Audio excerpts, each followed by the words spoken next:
이번 시간에는 헌법 재판에 대해서 공부해 보도록 합시다. 첫 번째 문단 들어갈게요. 헌법은 국가의 조직과 구성 및 국민의 자유와 권리 보장을 위한 최고의 규범 체계이자 권리장전으로 정치와 사회 질서의 지침을 제공한다. 헌법의 기능이네요. 국가의 법적 질서는 헌법이 추구하는 가치에 의하여 지배되기 때문에 법률, 명령, 규칙 등 헌법의 모든 하위법은 헌법에 위반되어서는 안 된다. 주어가 뭐예요? 국가의 법질서. 국가의 법질서는 헌법을 따라야 한다라는 거죠. 두 번째, 모든 국가기관은 공권력을 행사할 때 헌법을 준수하여야 한다. 이게 국가의 법질서예요. 국가의 법은 헌법의 하위법, 법률, 명령, 규칙을 따라야 하고 모든 국가기관은 공권력을 행사할 때 헌법을 준수해야 하는 게 국가의 법질서다. 그런데 헌법과 관련한 분쟁이 발생할 때 법률의 적용 과정에서 해당 법률이 헌법에 위배되는 주장이 제기되거나 공권력의 작용이 헌법에 보장된 국민의 기본권을 침해한다는 주장이 제기되면 일반 법원이 아닌 헌법재판소에서 헌법재판을 통해 해당 분쟁을 해결한다. 자, 그러면 지금까지 내용을 정리해봐요. 자, 헌법이라는 것은 국가의 최고법이에요. 그래서 국가의 법질서는 헌법을 따라야 돼요. 그렇게 헌법을 따르는 게 뭐냐? 첫째, 헌법의 하위법인 법률, 행정, 규칙에 따라야 하고 국가기관이 공권력을 행사할 때 헌법을 준수해야 해요. 하지만 헌법과 관련한 분쟁이 발생할 경우에는 일반적인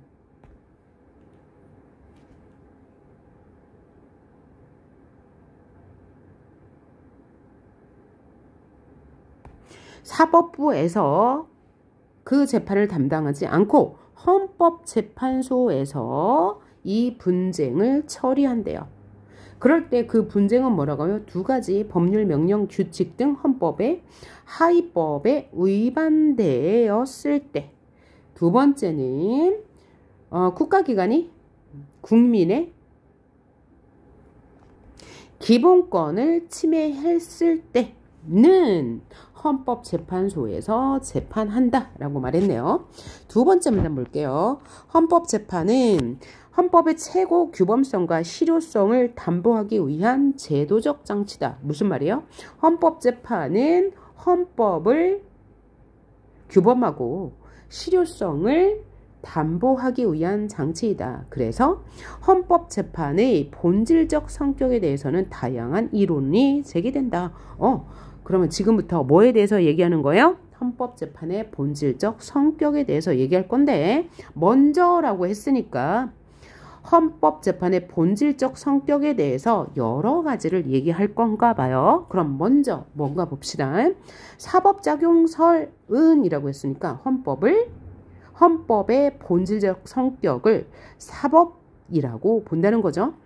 헌법재판을 사법기관의 가장 일반적인 기능인 법을 해석하고 적용하는 과정이라고 본다. 이게 바로 사법이니까요. 헌법재판은 헌법 분쟁에 대하여 헌법 규범에 대한 해석을 그 본질로 함으로 사법작용설에서는 헌법재판을 일반 법률의 해석과 같은 범주로 본다는 것이죠. 자, 여기까지 정리하자면 헌법재판의 본질적 성격에 대해서 사법작용설을 주장하는 견해가 있는데, 그것은 헌법재판의 본질을 일반 법률의 해석과 같은 범주로 본다는 거죠. 그리고 헌법재판의 담당 기관인 재판소로 명명되어 있다. 헌법재판소가 일반적인 사법과 같이 재판소라는 이름을 쓰기 때문에 사법작용이야 말한다는 거고요. 담당 기관이 입법권 및 행정권과 구별되는 독립기관이라는 점에서도 사법과 같은 작용을 하여 헌법재판의 본질적 성격을 사법작용설이라고 본다라고 얘기했어요. 자, 하지만이라고 나왔으니까 하지만부터는 이에 대한 문제점을 제기할 건가 봐요. 사법작용설은 헌법과 법률의 규범 구조적 차이를 무시한다는 점에서 문제가 있다. 말인즉슨 뭐예요? 헌법재판과 사법 사이에는 규범 구조적 차이가 있기 때문에 사법작용설이라고 부르는 것은 문제가 있다는 거죠. 자, 일반 법률의 해석은 이미 존재하고 있는 법률의 의미를 인식하고 여기에 구체적인 사실관계를 포섭함으로써 결론에 도출하는 방법이 주가 되는데, 비해 헌법은 추상성과 개방성을 특질로 하여 그 의미 내용이 완결된 것이 아니기 때문에 일반 법률의 해석 방법에 따라 법조문의 의미 내용을 사후적으로 인식하는 과정을 통해서는 어렵다는 것이다. 자, 그럼 예를 구분해봐요.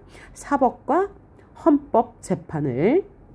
자, 입법작용설은 첫째, 법률의 의미 내용을 인식하고 구체적 사실관계를 포섭하여 결론에 도출하는 데 비해 헌법은 추상성, 개방성을 특질로 하여 의미 내용이 완결된 것이 아니다. 그래서 규범 구조적 차이를 보인다는 겁니다. 자, 그래서 이 문단의 구조를 볼 때 헌법재판의 본질적 성격 첫 번째, 사법작용설로 보는 건데, 왜 사법작용설로 본대요? 일반적인 기능인 법을 해석하고 적용하는 과정이기 때문이래요. 그리고 재판의 담당 기관이 재판소로 명명하기 때문이고요. 입법권과 행정권과 구분되는 독립기관이기 때문이래요. 하지만 이렇게 보는 사법작용설은 규범, 구조적 차이가 있기 때문에 헌법재판과는 차이가 있어요. 즉, 문제가 있습니다. 어떤 문제가 있냐? 사법은 구체적, 그리고 이미 존재해 있는 법률의 의미에서 그 다음에 사실관계 포함을 하고 있는데, 헌법재판은 추상성, 개방성, 내용의 완결성이 없기 때문이라고 말했습니다. 그래서 먼저 사법작용설을 주장하는 근거 얘기하고 그에 대한 문제점을 이야기했네요. 그럼 두 번째, 헌법재판의 본질적 성격을 봅시다. 두 번째 성격은 입법작용설이라고 말하네요. 자, 입법작용설은 헌법재판의 본질을 입법작용으로 이해한다. 입법이 뭐예요? 법률을 세우는 거죠. 법을 제정하는 거예요. 이 이론은 법률의 효력을 객관적으로 상실시키는 헌법재판소의 권한에 비중을 두고 헌법재판의 본질을 이해하려고 한다. 왜 그러면 입법작용설이 법률의 효력을 객관적으로 상실시킨다고 보는 거죠? 왜냐하면 자, 입법부에서 법률을 제정하고 그 법률을 사법부에서 행사하는데 그 법률의 효력을 감소시키는, 상실하는 역할을 하나 봐요. 그래서 위헌 법률 심판이나 헌법 소원 등의 재판에서 헌법재판소의 결정은 법률의 폐지, 개정, 입법을 강제하는 등의 결과를 초래한대요. 자, 여기까지 이해해보면 헌법재판의 본질을 입법작용으로 보는 입장은 위헌 법률 심판이나 헌법 소원 등을 재판하는데 그 헌법재판소의 결정이 법률을 폐지, 원래 있던 법률을 폐지하거나 원래 있던 법률을 개정하거나 어떤 입법을 강제하는 결과를 초래하기 때문에 입법부의 역할과 같다라고 해서 입법작용설이라고 한다는 거죠. 자, 따라서 헌법재판은 의회의 입법작용과 유사한 것으로 이해할 수 있다는 것이래요. 입법작용설에 따르면 의회의 입법작용을 적극적 입법작용으로, 의회는 적극적 입법작용, 헌법재판소의 법률 통제는 소극적 입법작용으로 본다. 하지만 입법작용설은 헌법재판의 본질을 법률 통제만으로 여긴다는 문제가 있다.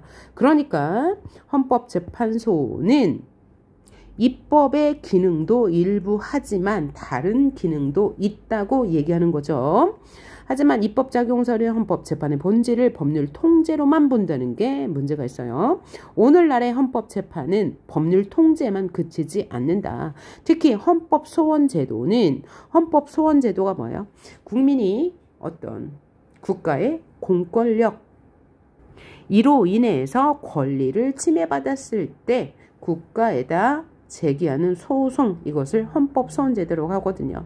그래서 헌법소원제도는 본질적으로 사법기관의 통제를 목적으로 한다. 자, 이 이야기를 이해하기 위해서 우리 1문단에서 뭐라고 했어요? 국가의 법, 질서는 법률, 명령, 규칙 등 헌법의 하위법을 위반해서는 안 되는데 법률, 명령, 규칙 등을 국가기관이 위반할 때는 헌법재판소에서 통제한다고 말했으니까요. 또 그 밖에 정당 해산 심판이나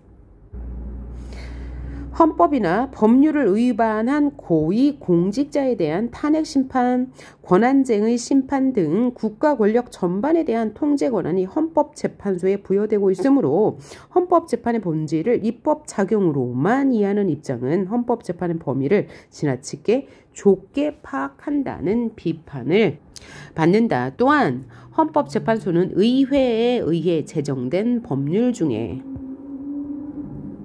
위헌적인 부분만을 판단할 뿐, 그러니까 법을 어긴 것만 판단할 뿐 새로운 법률을 만드는 권한은 없다. 아까 뭐라고 그랬어요? 소극적 입법이라고 했잖아요. 따라서 헌법재판을 입법작용으로 단정하는 것은 무리가 있다. 자, 그러면 지금 3문단에서는 헌법재판의 본질을 입법작용으로 보는 입법작용설에 대해서 말하고 있어요. 왜 그럼 입법작용설이라고 주장한대요? 자, 법률 심판이나 헌법소원 등의 헌법재판에서 법률 폐지, 개정, 입법을 강제하는 등의 역할을 하기 때문이다 라고 말했는데, 하지만 이것은 헌법재판의 본질을 법률 통제로만 보는 문제가 있다는 거죠. 그러면 그 문제점에 대한 근거는 뭐예요? 법률 통제뿐만 아니라 다양한 기능, 여기서부터 여기까지 더 많은 일을 헌법재판소에서 하기 때문이고요. 게다가 헌법재판소는 새로운 법률을 만들지는 않고 권한이 없고요. 의회에서 제정된 법률 중에서 우연적인 부분만을 판단하기 때문이다 라고 이야기했어요. 문제점 2가지. 자, 그러면 다음 헌법재판소의 본질적 성격, 마지막 3번째 성격 보도록 합니다. 3문단 정치작용설이 있대요. 정치작용설은 헌법재판을 정치작용으로 보는 견해로 칼 슈미트가 주장한 이론이다. 슈미트는 정치적 속성을 지니는 문제들은 소송을 통해 결정할 수 있는 성질의 것이 아니야. 그러니까 헌법에서 맡아야 돼 라고 말하고 있네요. 어떤 규범이 존재하고 그 규범의 구성 요건에서 구체적 사안이 포섭될 수 있는 경우에만 법관이 판단할 수 있는 법적 분쟁이 된다고 할 수 있는데, 헌법은 헌법 제정권자의 정치적 결단의 산물이므로 정치적 법인 헌법을 둘러싼 분쟁은 결코 소송이 될 수 없다는 것이다. 따라서 헌법의 내용과 관련된 문제점이나 의견들은 전형적인 법적 분쟁의 해결 방법으로는 결정될 수가 없고, 헌법재판이란 정치적 성격을 특성으로 가지는 헌법을 해석하고 적용하는 과정이므로 실질적으로 정치적 성격을 가진다고 보았다. 그러면 정치작용설이라고 보는 입장은 정치적 성격을 헌법이 갖고 있기 때문이야. 그리고 헌법을 둘러싼 분쟁은 결코 소송의 대상이 될 수 없어. 그래서 법적 분쟁의 방법으로는 해결할 수 없기 때문에 실질적으로 정치적 성격을 지닌다라고 말했네요. 하지만 그러면서 이에 대한 문제점을 또 제기하죠. 하지만 정치적 작용설은 헌법의 정치적 결단으로서의 성격만을 지나치게 강조하여 헌법의 규범으로서의 성격을 무시해요. 자, 정치적 성격만을 강조해서 헌법의 규범으로서의 성격을 무시하는 문제가 있대요. 헌법은 여러 정치 세력 간의 공존을 위한 정치적 투쟁과 타협의 산물이므로 다른 규범보다 정치적 성격이 짙을 수밖에 없어. 그러니까 헌법에 정치적 성격이 있는 것은 인정한다는 거죠. 하지만 헌법은 국민에 의해서 제정되고 개정되는 국가의 최고 규범이므로 법적 규범으로서의 성격은 명확하기 때문에 정치작용설은 문제가 있다고 말하네요. 그리고 또한 하면서 문제점을 하나 더 지적할 건가 봐요. 헌법재판은 개방적이고 추상적인 헌법 규범의 의미를 구체화하는 작업으로 이 문단에서 한 얘기. 자, 헌법이라는 것은 개방적이고 추상적인 법인데 헌법 재판을 한다는 것은 이런 개방적이고 추상적인 헌법 규범을 구체화한다는 것이죠. 헌법 재판이. 이 과정에서 헌법 재판관에 의해 정치적 이데올로기가 반영될 가능성을 부정할 수는 없지만 마찬가지로 이 헌법재판은 정치적 성격이 있기는 하다는 거죠. 하지만 헌법재판관의 헌법 해석은 어디까지나 법적 논리에 의해서 뒷받침하는 법적 논증이어야 한다는 점에서 정치적으로 이용될 가능성은 크지 않다라고 봐요. 그러니까 정치작용설은 헌법은 정치적 성격을 갖고 있어 라고 말하는데 그것은 문제가 있는데 왜냐? 자, 헌법이 정치적 성격을 가지고는 있지만 뭐가 더 큰 역할을 한다고요? 법적 규범으로서의 성격이 크기 때문에 정치작용설은 문제가 있고 그리고 정치적으로 이용될 가능성은 있긴 하지만 헌법이라는 것은 법적 논리에 의해 뒷받침되는 법적 논증이기 때문에 정치적으로 이용될 가능성은 매우 작대요. 오케이? 자, 그럼 지금까지 내용을 총 정리해 본다면 1문단에서 뭐라고 그랬어요? 헌법의 기능에 대해서 얘기했고요. 만약에 국가의 법 질서 유지 중에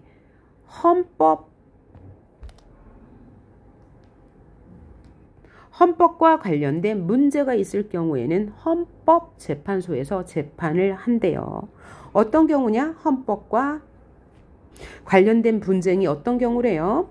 법률의 적용 과정에서 해당 법률이 헌법에 위배될 때, 즉 위헌일 때, 그리고 두 번째는 국민의 기본권이 국가의 공권력에 의해서 침해될 때는 헌법재판소에서 재판을 한다고 하네요.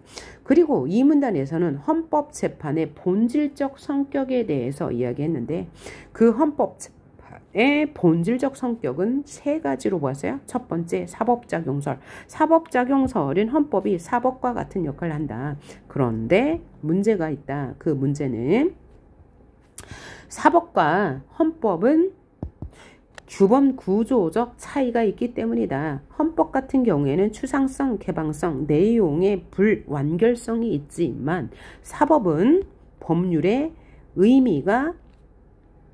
의미를 인식하고 또 구체적 사실관계를 포섭하기 때문에 성격이 다르다.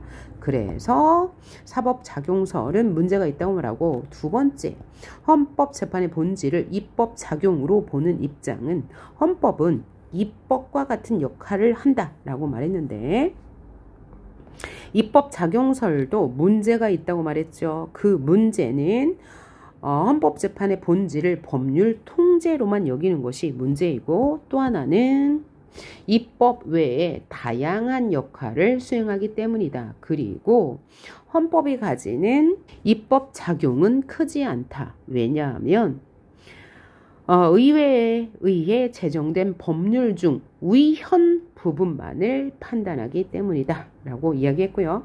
세 번째 헌법의 본질을 정치 작용설로 보는 입장은 헌법은 정치적 성격을 띨 수밖에 없다 라는 슈미트의 주장인데, 자, 슈미트는 헌법이 제정권자의 정치적 결단의 산물이므로 정치적 법인 헌법을 둘러싼 분쟁은 결코 소송이 될 수 없다는 측면에서 정치작용설로 본다.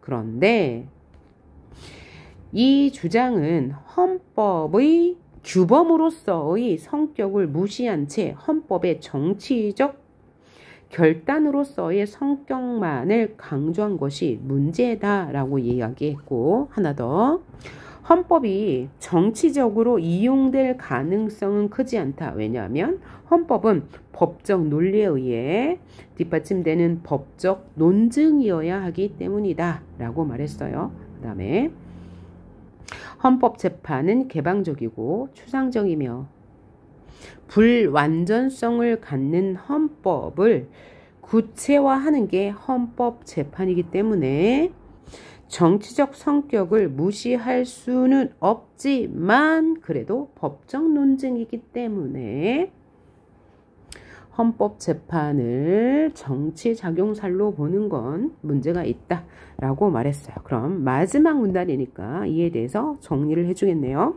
5문단 봅시다. 재판은 독립성이 보장된 국가기관에 의하여 사법적 절차를 통해 최종적 판단을 내리는 국가작용이라고 볼 때, 헌법재판도 그 본질이 재판이므로 외형적 특성으로 볼 때 넓은 의미에서는 사법작용이라고 할 수 있다. 아까 사법작용설과 같은 내용이네요. 그런데 헌법재판은 헌법적인 쟁점을 해결하기 위한 재판이라는 점에서 구체적인 사건의 분쟁 해결을 목적으로 하는 사법과는 다르다. 헌법재판은 헌법을 기준으로 하여 이루어지는 권력에 대한 통제 과정이고, 이를 위해 국민의 기본권 보장과 국가체제의 유지에 기여한다는 점에서 그 본질을 찾을 수 있다라고 결론을 냈네요. 자, 그럼 이에 대해서 문제를 풀어보도록 합니다. 1번, 윗글에 대한 설명으로 가장 적절한 것을 골라라. 자, 선지 1번. 헌법재판의 성격에 대한 여러 가지 견해를 비교하고, 그쵸? 헌법재판의 본질적 성격 3가지 나왔죠? 그리고 나서 각 견해의 한계, 문제점을 제시하고 있다. 맞죠? 맞는 말이네요. 그 다음 2번, 우리나라의 헌법재판이 변화해온 과정 안 나왔네요.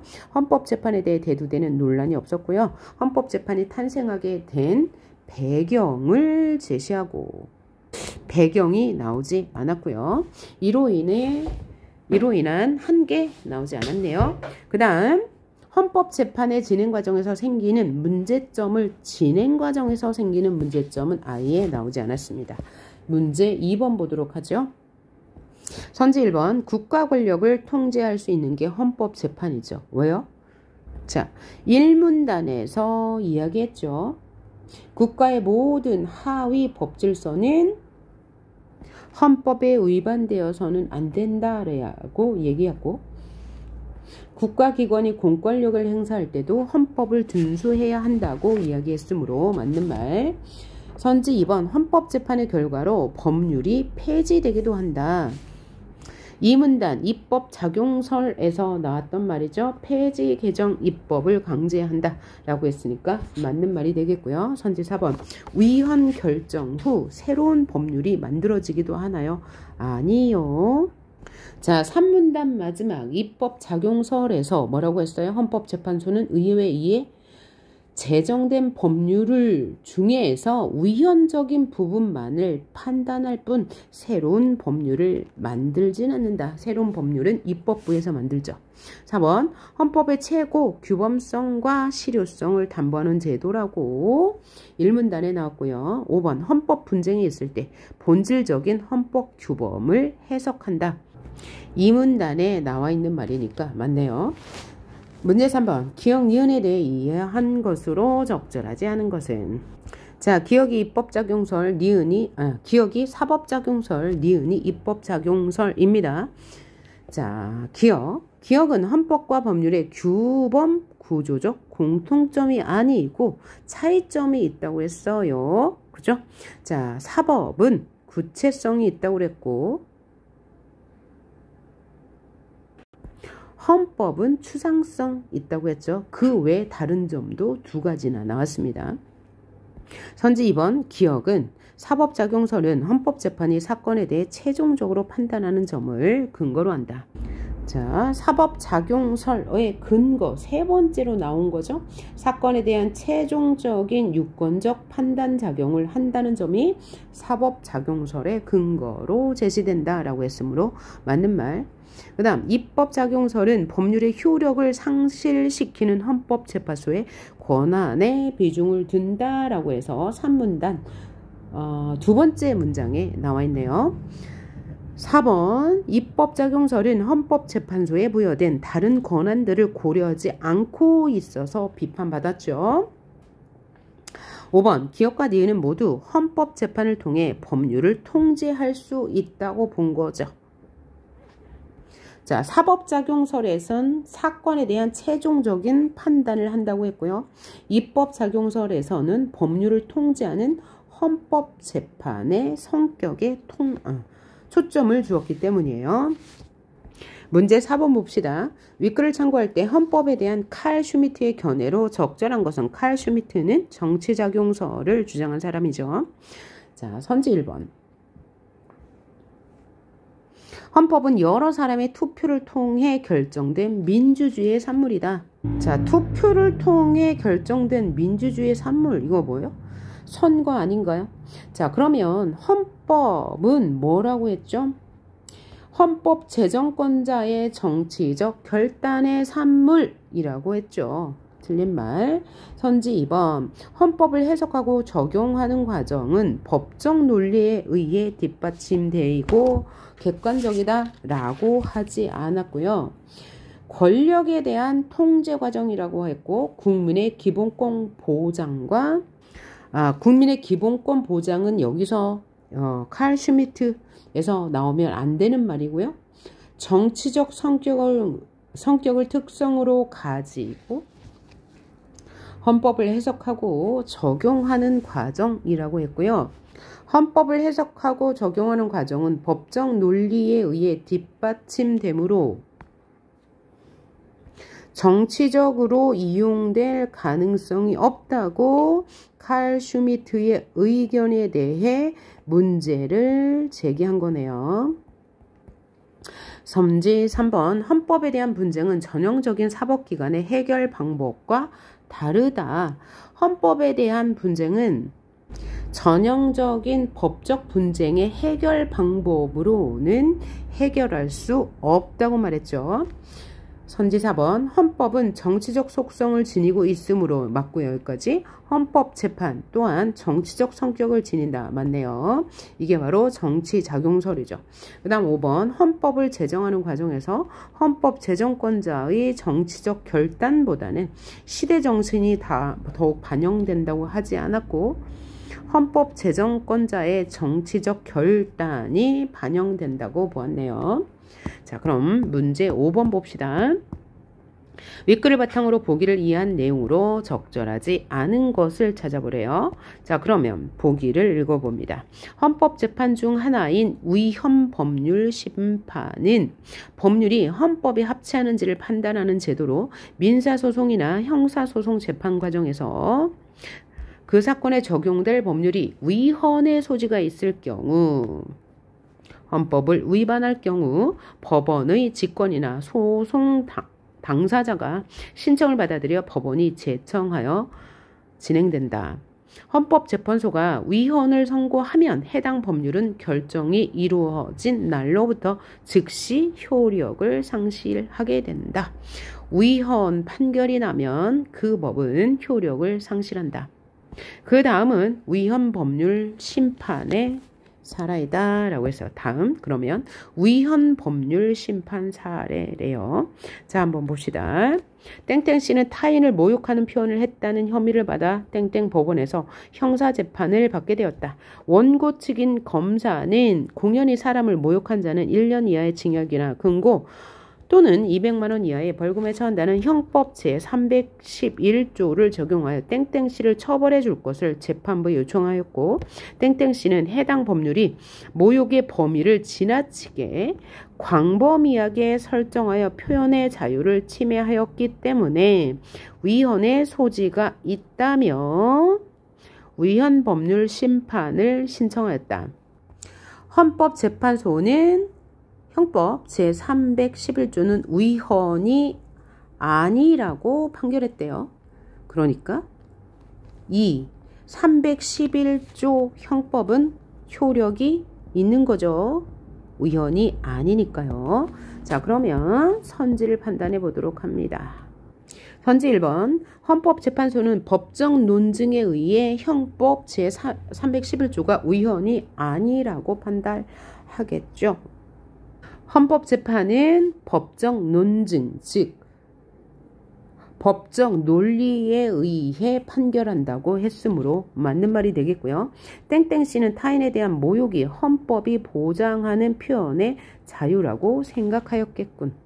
자, 보기에서 뭐라고 했어요? 땡땡씨는 해당 법률이 모욕의 범위를 지나치게 광범위하게 설정하여서 표현의 자유를 침해하였다고 생각해서 위헌의 소지가 있다고 했으니까 맞는 말이 되겠네요.